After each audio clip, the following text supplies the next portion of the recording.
সম্মানিত দর্শক শ্রোতা, দেশ এবং প্রবাসে যে যেখানে আছেন, সকলকে জানাই আন্তরিক শুভেচ্ছা ও অভিনন্দন। আসসালামু আলাইকুম ওয়া রাহমাতুল্লাহি ওয়া বারাকাতুহু।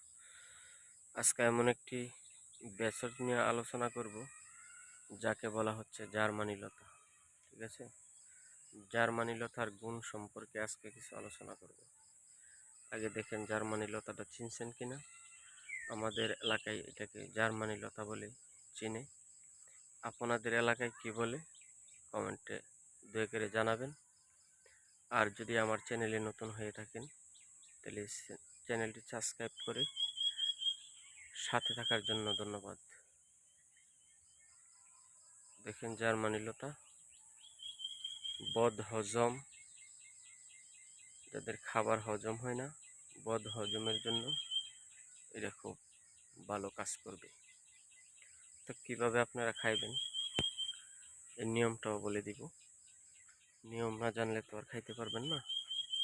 এই দেখেন জার্মানি লতা, যাকে বলা হচ্ছে জার্মানি লতা।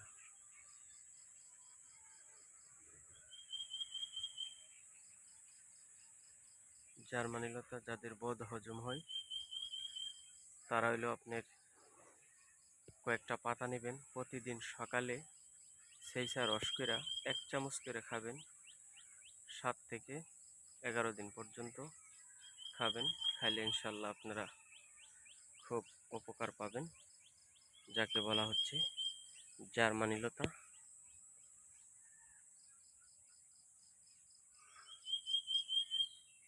এই বলে আমার চ্যানেলটাকে সাবস্ক্রাইব করার জন্য অনুরোধ জানিয়ে আমি এই পর্যায়ে শেষ করলাম। আসসালামু আলাইকুম ওয়া রাহমাতুল্লাহি ওয়া বারাকাতুহু।